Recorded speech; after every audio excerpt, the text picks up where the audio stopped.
¿Fuiste acusado de algo que no hiciste? ¿Qué pasó cuando se supo la verdad? Historia 1. Estuve estudiando animación por computadora en una universidad en línea. Y en plena recta final tuve un problema serio con una de mis profesoras. Me acusó de plagio. Justo al día siguiente de que nos entregaron la calificación de mi proyecto final. Subí el video a mi canal de YouTube. Pero, para mi sorpresa, la semana siguiente la profesora dijo que yo había bajado ese video de YouTube y lo había presentado como mi trabajo. Yo le expliqué que era imposible, porque el video lo subí hasta después de que me pusieron la nota. Incluso en una videollamada que tuve con ella y con el jefe del Departamento de Ciencias de la Computación, les mostré todas las versiones que había entregado durante el semestre, con fechas y horas claras en el servidor de la universidad. Pero ella ni siquiera quiso ver esos avances. Dijo que nunca los había revisado y que no iba a comenzar a hacerlo justo ahora. Para colmo, se dio el lujo de decir que, para ella, todo lo que había subido eran archivos vacíos o basura. Se negó rotundamente a checar alguno. Y lo peor fue que el jefe del departamento le dio la razón. Lo que siguió fue brutal. Me dijeron que me expulsarían de inmediato. No me di por vencido. Subí un video no listado a YouTube donde me identifiqué con mi nombre y matrícula, mostrando pruebas de que mi proyecto final se había subido a esa plataforma justo un día después de que me pusieron la calificación. También grabé cómo buscaba el título exacto de mi video en YouTube para demostrar que no había otras copias en el sitio. Mandé ese enlace por correo electrónico a la profesora, al jefe de departamento y al director de la universidad. Pasó más de un mes, incluso ya había terminado la carrera, cuando por fin recibí una llamada del director. Se disculpó por el error y me confirmó que la expulsión se había cancelado, que mi título estaría en camino. El jefe del departamento me mandó un correo disculpándose también, y hasta me informó que me habían subido la nota del proyecto de BAA. Lo más raro es que la profesora nunca volvió a contactarme ni a dar una explicación. Ni siquiera durante esa videollamada respondía cuando le preguntaba cómo había sabido de mi video en YouTube. Hasta hoy, sigo sin entender cómo llegó a verlo si yo lo subí después de que me calificaron. Una experiencia increíble que todavía no me cabe en la cabeza. Historia 2. Cuando tenía 13 años, mi padrastro le robó algunas joyas a mi mamá, las empeñó y trató de culparme a mí. Incluso involucró a la policía, y un oficial me sometió a un interrogatorio intenso dentro de su patrulla, justo en la entrada de nuestra casa. Ese policía no paraba de presionarme con amenazas, que me iban a meter a la cárcel, que me expulsarían de la escuela, que no volvería a ver a ciertos familiares míos. Pero como yo no había hecho nada, simplemente me quedé callado y respondía con un firme no lo hice cada vez que me lo preguntaban. Para un niño de 13 años fue una experiencia bastante dura.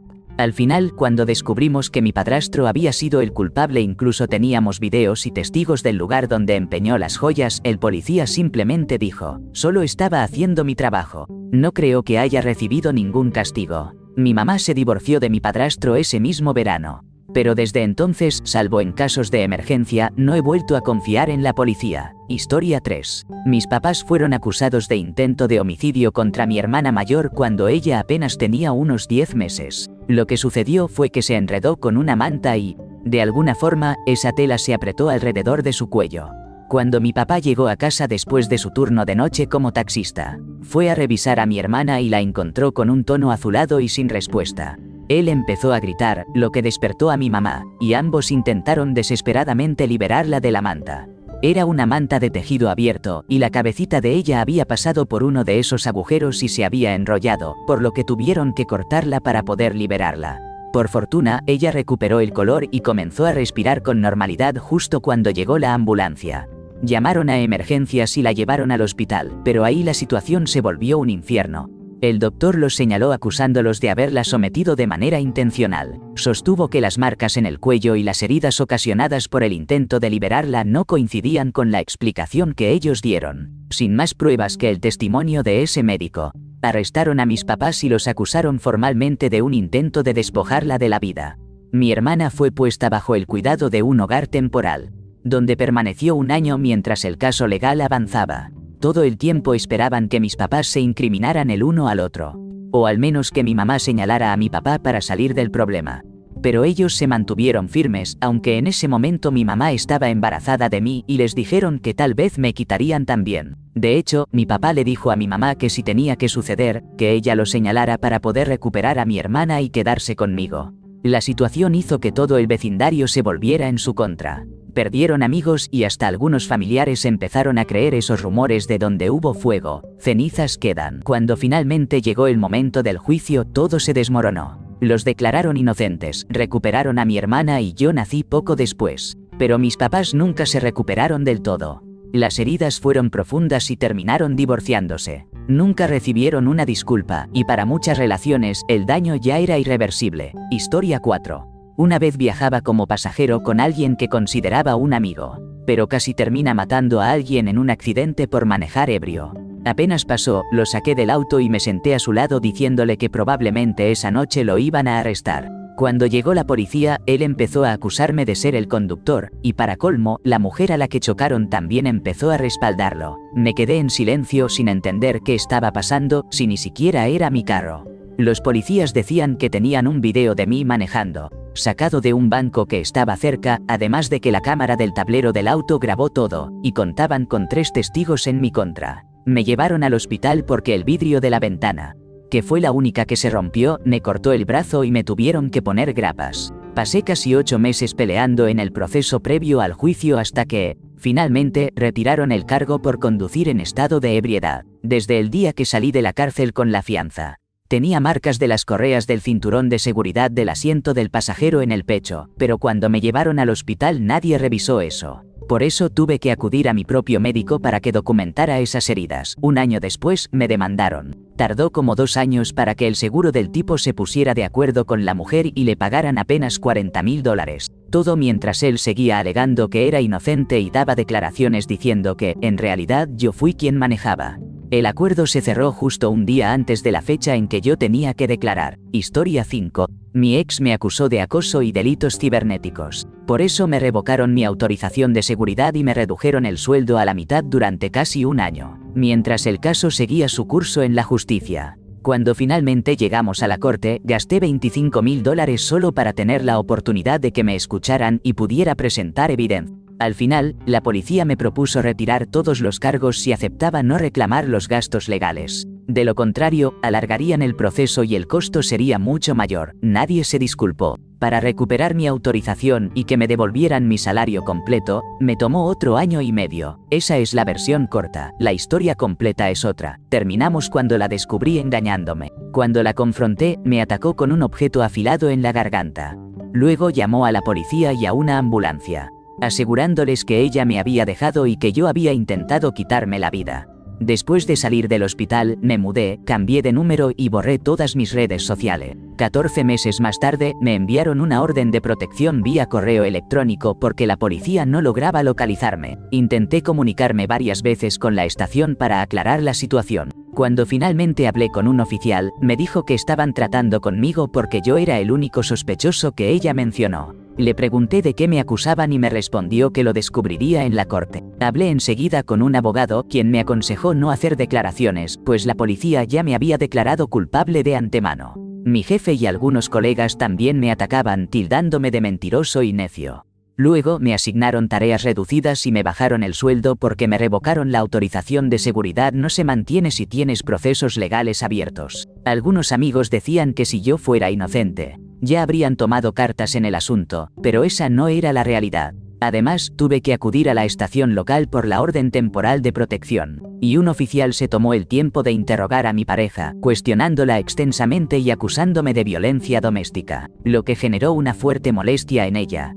En la corte, me trataron como un delincuente. Cargaba con una sombra oscura que casi me hacía sentir vergüenza. En una de las audiencias, antes de que todo se resolviera, mi abogado solicitó que retiraran denuncia por falta de pruebas o motivos, pero mi ex insistió en llevar el caso hasta el final para arruinar mi carrera. Al final quedó claro que quien sufría realmente era ella, víctima de violencia física. Yo probé que en las fechas de los supuestos incidentes estaba en la otra punta del país. Ella decía recibir mensajes desagradables y ser víctima de acoso virtual, pero nunca mostró evidencia que sostuviera esas acusaciones, salvo que alguien había enviado fotos comprometedoras a su trabajo, fotos a las que yo jamás tuve acceso. Pues, según ella misma admitió, las tomó uno de los hombres con los que me engañó después de nuestra separación. Pero claro, yo era un hombre con depresión tras haber estado en una relación emocionalmente destructiva y manipuladora, así que tenía que ser culpable. porque ella lo decía, hasta que se demostrara lo contrario. Historia 6. Me acusaron de haber atentado contra alguien que apenas conocía. Y lo más doloroso fue que la acusación vino de alguien con quien yo tenía una relación. Pasé esa noche en el departamento de su familia, durmiendo en la sala, en un sofá grande en forma de L. La chica a quien señalaban dormía en el suelo. Era un día normal para alguien de mi edad. Simplemente fumábamos, pasábamos el rato y luego tuvimos una pequeña reunión con algo de alcohol antes de irnos a descansar. A la mañana siguiente, las dos chicas y yo nos levantamos, fuimos al centro a hacer unas compras y caminamos un poco. Todo parecía normal. Pero unas horas después, recibí una llamada de la chica número 1, acusándome de haber hecho daño irreparable a la chica número 2. Me quedé completamente sorprendido, confundido y horrorizado. La familia de la chica número 1 estaba escuchando la llamada y pasaban el teléfono para insultarme y amenazarme cuando intentaba preguntar algo. Fue aterrador y humillante. Yo tenía 17 años y, para ser honesto, aún conservaba mi inocencia. Seguían diciéndome que si insistía en contactarlos me meterían a la policía por acoso. Más adelante supe que la prueba del supuesto abuso era que la familia de la chica número 1 aseguraba haberme escuchado moviéndome y haciendo ruido durante la noche. Yo duermo inquieto y ruidoso, así que no sé si realmente fue así o no. Además, éramos al menos 7 u 8 personas en el departamento esa noche, así que no entiendo por qué nadie fue a investigar esos ruidos sospechosos. Te estarás preguntando, ¿qué dijo la chica número 2, la persona a la que supuestamente hice daño? Pues estaba completamente confundida. Me mantuve en contacto con ella durante todo el proceso y estaba tan desconcertada como yo. Yo le preguntaba, ¿por qué la chica número 1 dice esto de mí? Y ella no tenía ni idea. De hecho, la chica número 1 llegó a decir algo así como, si descubro que tú también tuve algún roce contigo, estás perdido. Nunca voy a olvidar cuando mi papá me dijo, bueno, ya veremos qué pasa. Si es necesario, buscaremos un abogado. Nunca supe por qué hizo eso. Teníamos una amistad normal, incluso cordial, que giraba básicamente en torno a fumar hierba. La chica número 2 tampoco supo la verdad. La parte más cruel, aparte de la acusación en sí, es que vivimos en un pueblo pequeño en el norte de California. Las noticias vuelan rápido. Tenía miedo de que la gente se enterara y pensara lo peor de mí. Con el tiempo, la he visto un par de veces en mi trabajo. No creo que me haya reconocido, pero de verdad me habría gustado poder acercarme y preguntarle por qué hizo eso. ¿Por qué le fue tan fácil hacer una maldad tan grande? Supongo que nunca lo sabré. Es un verdadero misterio qué podía hacer. Normalmente, cuando alguien es acusado, es porque la persona afectada cuenta lo que pasó. En mi caso, me señalaron por algo que ni siquiera entendía por qué alguien más lo decía. No tiene sentido. Que te vaya mal, Jade. Historia 7. Mi exesposa me atacó, pero lo peor fue que me acusó a mí de haberla agredido. Llamó a la policía y, para mi sorpresa, me enfrenté a cargos legales. Como si fuera poco, me cortó todo contacto con mi hijo. Pasó un año y al llegar la audiencia, el juez se fue bastante lejos sin llegar a llamarla mentirosa directamente y finalmente me absolvieron. Pero otra vez tuve que esperar un año más para poder recuperar el acceso a mi hijo. Después, un año más tarde, ella agredió a mi hijo y le dijo que se buscara la vida para volver a casa. Sin embargo, mi hijo decidió llamarme y yo pedí un transporte para que viniera conmigo. En ese momento, la misma terapeuta que estaba ayudando con la reintegración con mi hijo también actuaba como coordinadora parental entre nosotros. Ella se involucró de inmediato y, frente a mi hijo, me dijo que mi ex lo estaba acusando a él de haberla atacado. Afortunadamente, mi ex no llevó ese asunto a la policía, así que mi hijo se salvó de tener que pasar por ese proceso que sin duda habría sido muy traumático. Han pasado ya 2 años y, desde entonces, ella no ha tenido ningún contacto con mi hijo, todo por decisión suya. Historia 8. Antes de que los episodios de violencia armada en colegios se volvieran algo común, hace unos 25 años, en un lugar donde ocurrió un incidente conocido en una escuela de mi estado, me sucedió algo que marcó profundamente mi infancia. Unos meses después de ese evento, el chico que me acosaba y molestaba inventó que yo había amenazado con perpetrar un acto violento en la escuela. Lo más grave es que logró convencer a otros 2 compañeros para que repitieran esa historia. Me llevaron con la directora, quien me interrogó con una dureza casi criminal, repitiendo una y otra vez, dime la verdad. La presión fue tan intensa que, para acabar rápido, terminé por responder, está bien, miento, dije que lo iba a hacer. En ese instante, 2 policías entraron y se situaron junto a mí mientras llamaban a mis padres. Terminé suspendido por un mes, tuve que acudir a un especialista en salud mental y pasar por una serie de trámites que apenas comprendía. Tiempo después, el acosador confesó que todo era una falsedad, pero a él no le ocurrió absolutamente nada. Apenas regresé para los últimos 2 días de clase, y mis padres tuvieron que amenazar con acciones legales para que borraran el incidente de mi expediente y para que despidieran a la directora. Sin embargo, para los demás eso no tuvo importancia. Me tocó soportar 4 años más en esa escuela que abarcaba de 5º a 8º grado como el que intentó provocar un desastre. Eso me afectó profundamente. Los chicos me odian y cuando ingresaban nuevos a 5º grado, pronto se enteraban y continuaban con las molestias. Ya de adulto tuve que acudir a terapia para superar todo eso. Ni siquiera los maestros se comportaban bien conmigo. Me trataban como si fuera un problema para sus clases. La consejera escolar parecía mostrar interés, pero en realidad insistía en que estudiara en una escuela diferente, algo que descubrimos solo después de que terminé la secundaria. Pues nunca nos informaron abiertamente que era una opción alternativa. Esa experiencia me marcó para siempre. Pero hoy estoy en un lugar muy bueno. Terminé la universidad, sigo aprendiendo un segundo idioma, me mudé a otro país, compré una casa, formé una familia. Todo eso con lo que uno sueña y que en mi infancia parecía imposible. Historia 9. Hace como 10 años trabajaba en una tienda que hacía envíos, copias e impresiones. Un día llegué y me encontré con una compañera que estaba temblando de miedo. Me contó que un tipo había entrado y la había atemorizado muchísimo. Llevaba una sudadera con capucha y traía un arma. La amenazó y le dijo que iba a esperarla hasta que terminara su turno. Cuando llegó el gerente, le conté lo que había pasado y él solo me respondió: «Quédate al margen, esto no es asunto nuestro». Me quedé en shock y le dije: «¿Disculpa?». Claro que debería importarle, mi compañera estaba aterrada, no puede ser que nos hagamos de la vista gorda. Yo sé bien lo que es sentir miedo por tu vida cuando un hombre te amenaza.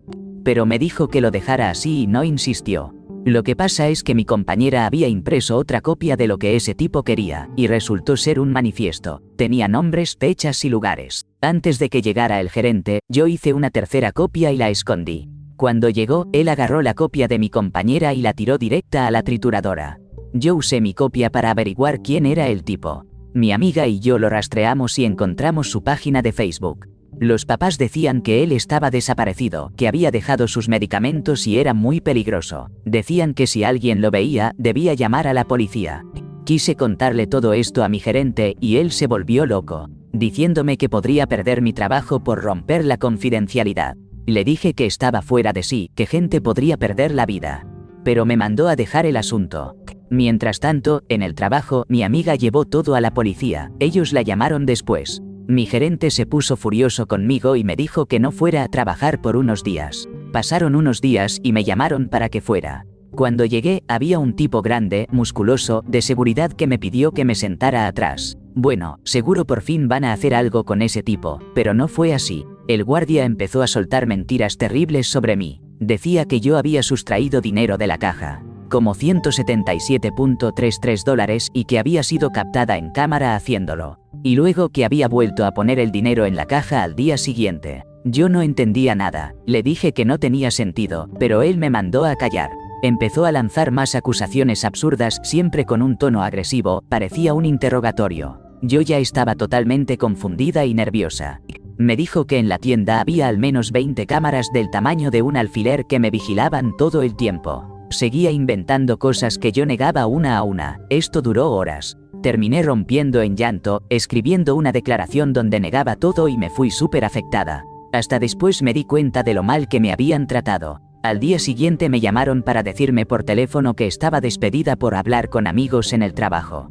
Ni una palabra sobre la supuesta sustracción. Lo que quedó fue que perdí mi empleo. Estuve desesperada un buen tiempo y me sentí profundamente traicionada por todo ese lío. Esa sensación de que a las empresas no les importa para nada el bienestar de sus empleados. Historia 10. El desenlace siempre es igual. Las personas que no tienen carácter terminan creyendo las mentiras. Luego están los que esperan desde un lugar neutral, tratando de entender qué es lo que realmente pasó. Hace poco me despidieron y me lanzaron un montón de acusaciones falsas, casi todas viniendo de mi supervisora, que hasta el día que me echaron fingía ser mi amiga. Ella fue quien realmente movió los hilos para que me despidieran. Sorprendentemente, mucha gente a la que consideraba amiga dejó de hablarme. Pero también hubo quienes me apoyaron y no se dejaron engañar por esas falsedades. Esa fue la parte más importante porque mi integridad es algo que nadie puede cuestionar. Y ahora viene lo mejor, la parte legal. Mi supervisora tiene una licencia profesional, pero cometió varias faltas graves y yo tengo pruebas contundentes. Ya se están tomando acciones, ella está a punto de quedar fuera y muchas personas se han acercado a mí al darse cuenta de que ella no tiene nada de qué estar orgullosa. Así que, aunque todo fue duro al principio, finalmente la verdad salió a la luz y la justicia empieza a hacerse presente. Historia 11. Me acusaron falsamente de acoso sexual. La única prueba era su palabra, y Recursos Humanos decidió darle crédito a ella. Fue una pesadilla absoluta. Toda la empresa se enteró, quedé completamente aislado, me excluyeron de todo y me negaron una promoción que merecía. Soy un hombre gay, pero no lo había compartido en el trabajo. Yo siempre mantengo mi vida personal separada de lo profesional. Tiempo después apareció evidencia que demostraba que sus afirmaciones eran imposibles, y finalmente me declararon inocente. Sin embargo, ella siguió trabajando ahí. Yo tuve que tomar cursos sobre acoso sexual y durante la investigación, mi orientación sexual se expuso, quedando descubierta frente al entorno laboral. Terminé renunciando poco tiempo después porque varias personas todavía asumían que yo era culpable y simplemente no soportaba estar en la misma habitación con ella. Ella no enfrentó ninguna consecuencia, y la mayoría interpretó mi salida como una señal de responsabilidad. Estoy convencido de que debería haber sanciones contundentes para quienes faltan a la verdad en asuntos tan graves como este. Historia 12. Me había divorciado de mi exesposa, quien padecía trastorno límite de la personalidad y como consecuencia, buscó vengarse de la manera más despiadada.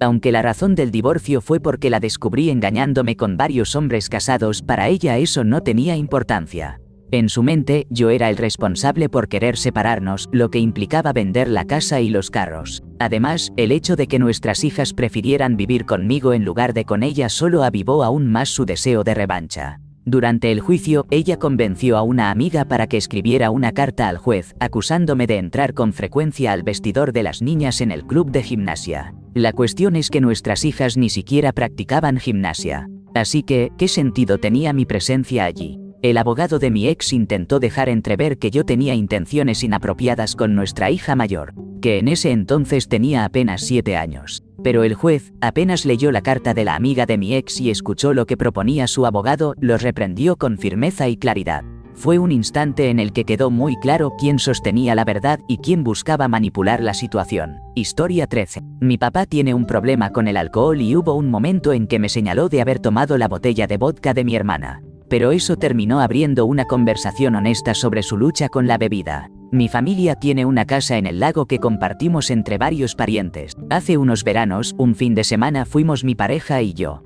También estaban mi papá y mi hermana menor. Esa noche, tanto mi papá como mi hermana salieron por separado con amigos y nosotros nos quedamos en la casa tranquilos porque no solemos beber ni fumar. Al día siguiente, yo manejé de vuelta a casa, mi papá también se fue y mi hermana decidió quedarse toda la semana en el lago. 2 días después recibí una llamada de mi mamá y me dijo: si vas a tomar algo que esté en la nevera de la casa del lago, por favor pregunta primero de quién es. Me sorprendió un poco porque no creía haber tomado nada que no fuera mío. Le pregunté qué era lo que había tomado y me respondió: esa botella de vodka que se terminó era de unos amigos de tu hermana, ella la dejó ahí. Resulta que mi hermana llamó a mi papá para preguntarle a dónde había desaparecido esa botella de vodka. Y mi papá le dijo que probablemente mi pareja y yo la habíamos terminado.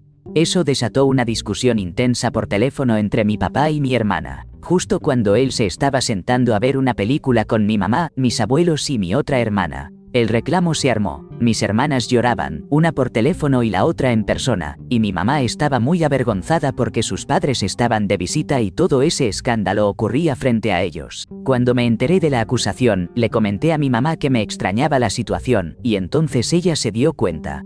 Claro, su esposo con problemas con el alcohol fue el que se tomó el vodka y nos echó la culpa a nosotros. Inmediatamente llamé a mi hermana y a mis abuelos para aclarar la situación, y todos entendieron al instante lo que había pasado. Más tarde ese mismo día, mi papá me llamó.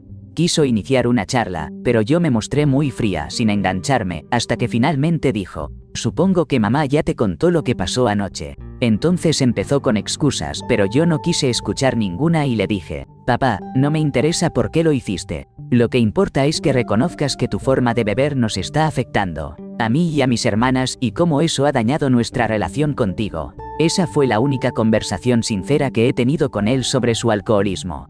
Por primera vez aceptó su comportamiento y pidió disculpas. Desde entonces hemos tenido una relación bastante mejor. No sé si alguna vez habría reconocido su problema de no haber pasado esto. Y siento que yo necesitaba escuchar ese reconocimiento. Él sigue cargando con su problema y me incomoda estar cerca de él en reuniones familiares donde hay alcohol, pero ha mejorado un poco. Sé que nunca habla del tema, pero al menos tengo ese momento guardado en la memoria. La vez en que se preocupó por cómo su lucha nos afecta. Historia 14. En la secundaria viví una experiencia que me marcó profundamente. Mi buen amigo y cita para el baile de graduación me sujetó en mi propia habitación de la infancia y me sometió contra mi voluntad. Él estaba obsesionado conmigo, convencido de que debíamos estar juntos y de que yo, de alguna manera, lo deseaba, que no se trataba de una agresión, sino simplemente de ceder a estar con él. Además, pensaba que lo único que me impedía admitirlo era que tenía novio y no quería verme como una traidora. Lo peor fue la reacción de quienes me rodeaban.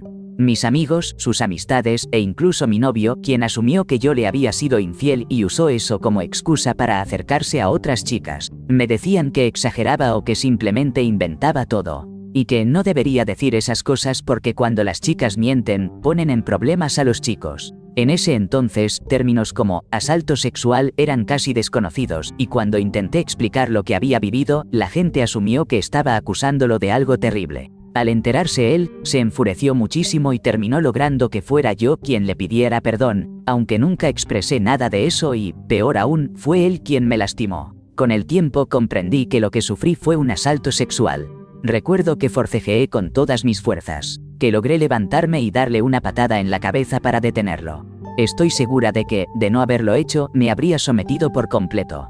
Al pensar en todo esto, duele recordar que nadie se puso de mi lado. Fue uno de los momentos más oscuros de mi vida. No podía dormir por las noches, mis calificaciones comenzaron a bajar, los profesores se dieron cuenta y, en lugar de apoyarme, solo me reprendían por quedarme dormida en clase. Al final, nada pasó. Todos nos graduamos y seguimos caminos separados. Desde entonces, suelo guardar estas cosas para mí en lugar de pedir ayuda, especialmente cuando alguien me hace daño. Aún sufro pesadillas y ansiedad, sobre todo desde que nació mi hija. Me duele pensar que ella podría vivir algo parecido algún día. Y me frustra que la sociedad haya avanzado tan poco en este tema desde que yo era adolescente. Historia 15. Soy de Medio Oriente, y una vez una maestra sustituta informó a la administración de la escuela que yo tenía supuestos planes para causar un desastre en el colegio. Tenía una relación bastante buena con los directivos, ya que era un estudiante destacado y mi hermano mayor lo era aún más. Nunca recibí una amonestación ni nada por el estilo. Y en la secundaria mi único objetivo era pasar desapercibido. Después de que la maestra hizo esa denuncia, creo que legalmente estaban obligados a involucrar a la policía, así que terminé pasando un par de horas sometido a un intenso interrogatorio. Nunca confié en la policía ni en ninguna autoridad legal. Y desde temprano en la vida me enseñaron cuáles eran mis derechos básicos, gracias a otra situación complicada que viví meses antes. Al final no ocurrió nada concreto y el director me dijo que él también sospechaba que todo era un malentendido o, peor aún, una muestra evidente de prejuicio racial. Pero cuando un profesor lanza una acusación así, tienen que cumplir todo el protocolo legal porque es una institución pública. Me pidió disculpas y explicó que no podía hacer mucho para frenar lo que estaba pasando, pero que iba a respaldarme porque sabía que era muy poco probable que yo hubiera dicho algo semejante. Para un niño de 11 años, el interrogatorio fue desgarrador. Mi mamá es una mujer increíble, y cuando llegué tarde a casa y nadie me había explicado lo sucedido, se llenó de preocupación y enojo. Al contarle lo que había ocurrido, la vi volverse aún más imponente, pero por suerte tengo unos padres maravillosos, y ella estaba preparada para defenderme a capa y espada. En resumen, no pasó nada más, excepto que yo quedé marcado por un miedo profundo hacia las autoridades gubernamentales y el poder que tienen para actuar cuando se lo proponen, una sombra que me acompañará toda la vida.